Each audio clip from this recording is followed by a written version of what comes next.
یه ویدیو از مارک تیلبری دیدم، داشت آدمی نشون میداد که واسه سفارش یه قهوه ساده داشت کلی زمان میذاشت. نکته جالب گفتش که این آدم احتمالاً هیچ وقت پولدار نمیشه. وقتی برای سفارش یه قهوه این همه زمان میذاره، وای به حال تصمیمای مهم زندگیش. واقعا هم حرفش درسته. آدمای موفقن که توی تصمیمای ساده سریعن، به خاطر اینکه میتونن وقت بیشتری بذارن و دقت بیشتری داشته باشن برای تصمیمای مهمتر زندگیشون.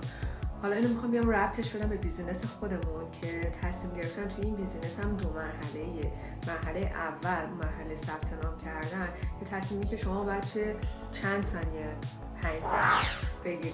اینجاست که باهوش عمل کردی، چون این تصمیم اولیه رو گرفتی، اومدی و حالا تمام زیر و بم این بیزینس رو میشناسی، کلی ازش اطلاعات میگیری، در واقع تمام اطلاعات رو ازش میگیری، اینکه کمپانی چی هستش، ما چی کار میکنیم، چه محصولاتی داریم، روش درآمدزاییمون چی هستش، پلن‌های درآمدیمون چی هستش، همه این اطلاعات رو میگیری و حالا اون موقع است که تو زمان میخوای که بشینی فکر کنی و اون تصمیم مهم زندگی تو بگیری که آیا میخوام این بیزینس رو استارت بزنم.